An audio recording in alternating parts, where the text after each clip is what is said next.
Hello students, कैसे हैं आप सब लोग। कैसी चल रही है आपकी तैयारी। 25 तारीख को आपका साइंस का पेपर है और हालांकि आपने बहुत अच्छी तैयारी कर रखी है, लेकिन फिर भी सीबीएसई के ट्रेंड्स को देखते हुए और पुराने पेपर्स का एनालिसिस करते हुए मैं आपके लिए कुछ इंपॉर्टेंट टॉपिक्स लेकर आया हूँ ताकि आपकी तैयारी थोड़ी सी और अच्छी हो सके, है ना। तो मैं ये चाहूँगा कि हम इस फाइनल रोड मैप को थोड़ा अच्छे से देखें कि आपके लिए एक मेहनत करके एक रोड मैप हमने तैयार किया है। तो देखते हैं कि रोड मैप कैसा रहेगा हमारे लिए, फाइनल तैयारी हमारी कैसी रहेगी। क्योंकि आप सभी जानते हैं कि सीबीएसई इस साल क्या कर रही है। इस साल उन्होंने पेपर को 3 पार्ट्स में डिवाइड किया है ना। 3 पार्ट्स, है ना। फर्स्ट पार्ट आपके बायोलॉजी का रहेगा, सेकंड पार्ट आपके केमिस्ट्री का रहेगा और थर्ड पार्ट आपके फिजिक्स का रहेगा। इस तरह से उन्होंने 3 पार्ट्स को डिवाइड किया है और आपको ये ध्यान रखना है कि हमें हर एक पार्ट का आंसर उसी पार्ट के अंदर लिखना है, उसी सेक्शन के अंदर लिखना है। इसीलिए सीबीएसई ने सेक्शन इस बार डिवाइड किए हैं। तो बिना आपका टाइम वेस्ट किए मैं सीधा आपको टॉपिक पर लेके चलता हूँ। तो सबसे पहले हम स्टार्ट करेंगे बायोलॉजी से। तो सेक्शन ए जो बायोलॉजी का है वो 30 मार्क्स का है, 30 नंबर का है पूरा का पूरा वो, है ना। ये देखिए, और इसमें कौन कौन से टॉपिक जो इंपॉर्टेंट रहेंगे हमारे लिए। तो जैसे फर्स्ट चैप्टर है लाइफ प्रोसेस। तो लाइफ प्रोसेस 9 मार्क्स को कवर कर रहा है, जो बहुत इंपॉर्टेंट है। तो देखिए, मैं ये नहीं कह रहा कि ये टॉपिक आपको 25 के पेपर में देखने को मिलेंगे, लेकिन एक ओवरव्यू है ये पुराने साल के पेपर्स को देखते हुए, है ना, पीवाईक्यूज को देखते हुए। तो जैसे फर्स्ट टॉपिक है इसमें ग्लूकोज ब्रेकडाउन का पाथवे, जो एरोबिक और एनारोबिक रिएक्शंस में होता है, उनका एक फ्लो चार्ट है जो आपकी बुक में बना हुआ है ना। वो एक इंपॉर्टेंट है। दूसरा है स्मॉल इंटेस्टाइन में विली का क्या रोल होता है, और जितने भी एंजाइम्स हैं उन एंजाइम्स पर भी क्वेश्चन बनना स्टार्ट हो गए हैं आजकल, जिसमें वेप्सिन, ट्रिप्सिन और लाइपेज जो है वो थोड़े इंपॉर्टेंट एंजाइम्स हैं। तो एक बार आप इनको जरूर देखें। फिर मैं चाहता हूँ कि इस बार सीबीएसई ने उनके सैंपल क्वेश्चन पेपर के अंदर ये डायग्राम्स को लेकर क्वेश्चन देना स्टार्ट कर दिया है। तो मोस्ट प्रोबेबली कि डायग्राम बनाने का क्वेश्चन नहीं आएगा, लेकिन अगर कुछ सिंपल से डायग्राम है तो हो सकता है उनको बनाने का क्वेश्चन आए, है ना। तो आप सिंपल से डायग्राम भी थोड़ी सी प्रैक्टिस जरूर करें। और ह्यूमन हार्ट का डायग्राम उसमें बहुत इंपॉर्टेंट है, डबल सर्कुलेशन के साथ में। साथ ही साथ नेफ्रॉन का डायग्राम ये इजीली बन सकता है, इसीलिए हो सकता है ये आपको लेवल डायग्राम बनाने के लिए आए। और साथ ही साथ ह्यूमन एलिमेंट्री कैनाल का जो लेबलिंग है डायग्राम की, वो एक बार आप जरूर अच्छे से याद करके जाएं, है ना। फिर आता है हमारे कंट्रोल एंड कोऑर्डिनेशन का बहुत ही आसान सा चैप्टर है, जिसमें आप रिफ्लेक्स आर्क को एक बार अच्छे से देखें, उसका डायग्राम देखें। एक आप ह्यूमन ब्रेन और ह्यूमन ब्रेन के जितने भी पार्ट्स हैं उनको, खासकर सेरिब्रम और उसमें भी पोस्चर और बैलेंस और साथ में मेडुला के क्या क्या वर्क हो सकते हैं, इन पर एक बार आप जरूर फोकस करें। फिर हम आते हैं रिप्रोडक्शन और हेरिडिटी वाले चैप्टर की तरफ। तो देखिए, binary fission in amoeba and budding in east, है ना। और इसके बारे में बात करें, मेंडल्स मोनोहाइब्रिड क्रॉस जो 3:1 है, और जो सेक्स डिटर्मिनेशन इन ह्यूमंस हैं, इनके बारे में भी एक बार आप जरूर देखें। और फिर इसका जो लास्ट चैप्टर आता है, जो 5 मार्क्स का चैप्टर, जो 5 नंबर आपके कवर होते हैं एनवायरमेंट वाले चैप्टर से, उसमें आप 10% एनर्जी फ्लो का जो रूल है वो एक बार आप जरूर उसको देखें। और साथ ही साथ बायोलॉजिकल मैग्निफिकेशन पर भी ध्यान दें कि हो सकता है इस पर केस बेस्ड क्वेश्चन आ जाए, है ना। क्योंकि आपके कॉम्प्रहेंसिव पेपर आएगा, तो कॉम्प्रहेंसिव पेपर में आपके व्हाट इफ वाले क्वेश्चन ज़्यादा आपको देखने को मिल सकते हैं। ठीक है, तो ये हुआ आपका सेक्शन ए बायोलॉजी। फिर हम चलते हैं सेक्शन बी की तरफ, जो है केमिस्ट्री। जो केमिस्ट्री जो आपके कंप्लीट कॉन्सेप्ट पर बेस्ड रहेगी। अगर आपने कॉन्सेप्ट अच्छे से समझे हैं तो आप इसके हर क्वेश्चन का आंसर अच्छे से दे पाएंगे। ठीक है, तो 25 मार्क्स की आपकी केमिस्ट्री रहेगी। तो इसके अंदर अगर फर्स्ट चैप्टर की बात करें हम, केमिकल रिएक्शन, देखो पूरे साल एक ही चैप्टर होता है जो हम ढंग से पढ़ते हैं, और वो होता है केमिकल रिएक्शन, है ना। तो इसमें जो डिकम्पोजिशन ऑफ लेड नाइट्रेट जैसे क्वेश्चन हैं जो काफ़ी बार आए हैं, ब्राउन फ्यूम देखते ही समझ जाना कि लेड नाइट्रेट है वहाँ पे। दूसरा, फेरस सल्फेट का जो हीटिंग प्रोसेस है, फेरस सल्फेट की क्रिस्टल को जब हीट किया जाता है तब क्या होता है, इस तरह के क्वेश्चन। और एक थर्माइट रिएक्शन आप जरूर देखें। मतलब इसमें अगर आपको देखना है तो आप कुछ रिएक्शन, जैसे डिस्प्लेसमेंट रिएक्शन हो गया, है ना, डिस्प्लेसमेंट रिएक्शन, और डिस्प्लेसमेंट क्यों हो रहा है, इसके पीछे क्या रीजन है, वो भी आप जरूर देखें। दूसरा आता है acids, basis and salts. Important chapter है, लेकिन जो क्वेश्चन इसके कवर हो रहे हैं लगभग देखा जा रहा है, तो क्लोर एल्कली प्रोसेस जो है उस पर काफी बार क्वेश्चन आए हुए हैं। और एक प्लास्टर ऑफ पेरिस, है ना, इसका फॉर्मूला पूछा जा सकता है, इसको बनाने का प्रोसेस क्या है, ये भी आप थोड़ा जरूर देखते हुए चले। और इस केमिस्ट्री वाले जो हमारा जो पोर्शन है, इसके अंदर जो इम्पोर्टेंट चैप्टर है वो मेटल्स एंड नॉन मेटल्स हैं, जो आपके 10 मार्क्स को कवर करता है।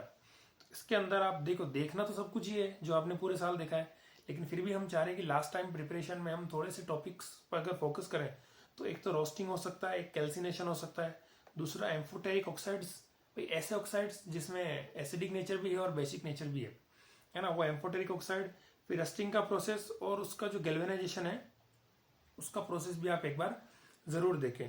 और लास्ट चैप्टर आता है जो कार्बन एंड इट्स कंपाउंड्स, बहुत ही अच्छा चैप्टर है, इंपॉर्टेंट चैप्टर है। उसमें आप होमोलॉगस सीरीज को देखें क्योंकि काफी बार इसके क्वेश्चन देखे गए हैं। दूसरा एस्टरिफिकेशन, सेपोनिफिकेशन और मिसेल फॉर्मेशन का जो डायग्राम है, मिसेल फॉर्मेशन का जो डायग्राम है उसको आप जरूर कंसिडर करें। और साथ ही साथ IUPAC नोमेनक्लेचर भी आप जरूर देखें। इसमें IUPAC नोमेनक्लेचर भी आप जरूर देखें, कभी कभी कुछ क्वेश्चन इसके भी देखने को मिल जाते हैं। और थर्ड एंड लास्ट जो पार्ट है हमारा, फिजिक्स वाला जो पार्ट है जिससे बच्चे डरते हैं, है ना, वो है आपका न्यूमेरिकल और रे डायग्राम बेस्ड। रे डायग्राम बेस्ड क्यों बोल रहा हूँ, क्योंकि सीधा सीधा हम उसमें लाइट चैप्टर की बात कर रहे हैं। तो लाइट जो चैप्टर है आपके 10 मार्क्स को वो कवर कर रहा है, एक इंपॉर्टेंट चैप्टर है। तो उसमें आप मिरर फॉर्मूला देखें और उसके रे डायग्राम देखें और उनकी जरूर प्रैक्टिस करें जो आपने बिल्कुल की है ना। साथ ही लेंस, उसका फॉर्मूला, पावर फॉर्मूला और रिफ्रैक्टिव इंडेक्स के भी न्यूमेरिकल्स काफी बार देखे गए हैं। तो एक बार आप रिफ्रैक्टिव इंडेक्स के न्यूमेरिकल की जरूर प्रैक्टिस करके जाएं, है ना। और उसके बाद हम आगे बढ़ते हैं, जैसे ह्यूमन आई वाला चैप्टर है हमारा। तो ह्यूमन आई वाले चैप्टर में आपको क्या देखना है कि जितने भी डिफेक्ट्स हैं, है ना, वो डिफेक्ट्स के रीजन क्या है, उन डिफेक्ट्स को करेक्ट कैसे किया जा सकता है, इस पर आप थोड़ा फोकस करें। जैसे मायोपिया हो गया, hypermetropia and their correction with diagram. Diagram important है, हो सकता है आपको डायग्राम देखकर उनके क्वेश्चन पुटअप किए जाएं कि ये कौन सा डिफेक्ट है, या फिर आपको सीधा सीधा डिफेक्ट दे दें और आपको ये भी पूछ सकता है कि इसका करेक्शन कैसे होगा। एक आप डिस्पर्जन ऑफ लाइट वाले टॉपिक पर भी थोड़ा फोकस जरूर करें। फिर आती है इलेक्ट्रिसिटी, एक इंपॉर्टेंट टॉपिक, और हमारे फ्री के नंबर अपने को इससे मिल सकते हैं, है ना। इलेक्ट्रिसिटी में क्या है, जैसे register in parallel and series और उनके न्यूमेरिकल, है ना। रजिस्टर को किस तरह से पैरेलल सर्किट बनाया जाता है और किस तरह से सीरीज सर्किट बनाया जा सकता है, इसके क्वेश्चन आएंगे। तो इसमें जो ट्रेंडिंग वाला क्वेश्चन वो ये है कि आपको पहले से ही आपको जो R इक्विवेलेंट जो होता है उसका आपको वैल्यू दे दिया जाएगा और फिर आपसे पूछा जाएगा कि अपने को किस तरह से इसको कनेक्ट करें कि ये आपके वैल्यू ये वाली आए, सीरीज में कनेक्ट करें या पैरेलल में कनेक्ट करें, और उसको आप कनेक्ट करके उसका डायग्राम भी बनाएं। तो इस पर आप थोड़ा जरूर फोकस करें। और जो इस चैप्टर में एक इंपॉर्टेंट टॉपिक और है, जूल्स लॉ, है ना। जूल्स लॉ पर भी आप थोड़ा फोकस करके जाएं क्योंकि इसका सीधा सीधा फॉर्मूला है जूल्स लॉ ऑफ हीटिंग। और लास्ट में इलेक्ट्रिकल फ्यूज का भी आप थोड़ा देख के, है ना, उस टॉपिक को थोड़ा देखें। लास्ट आता है मैग्नेटिक इफेक्ट। देखो मैग्नेटिक इफेक्ट वाला जो चैप्टर है उसके अंदर कुछ टॉपिक्स हैं और वो कंटिन्यूसली आई रहे वो, जैसे magnetic field lines of solenoid, और एक आता है फ्लेमिंग्स लेफ्ट हैंड रूल, है ना। इनके क्वेश्चंस तो मतलब आ ही रहे हैं, तो एक बार आप इसको जरूर देखें। और इलेक्ट्रिसिटी में जो हमारे डोमेस्टिक सर्किट्स हैं, डोमेस्टिक सर्किट, ये आप जरूर देख कर जाएं, है ना। डोमेस्टिक सर्किट के भी कैसे क्या होता है और यूनिट वगैरह जो है वो भी अच्छे से देखें।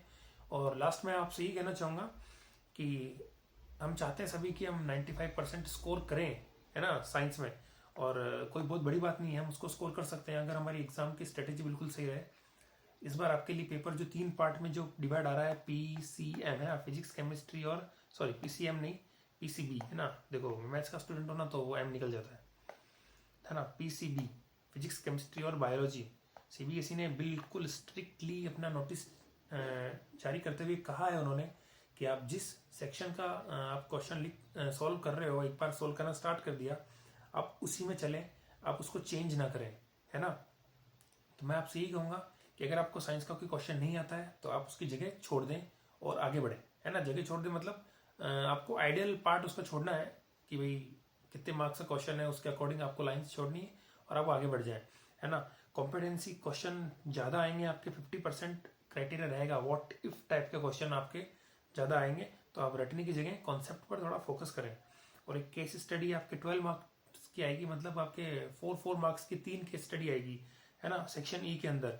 जैसे आपके मेंडल्स क्रॉस हो गया, एनर्जी क्राइसिस हो गया, LED वर्सेस बल्ब। तो आपको देखो समझ के जाना है इसको, पूरा पैरा अच्छे से पढ़ना है और बिल्कुल आपको क्वेश्चन के आंसर मिलेंगे उसमें।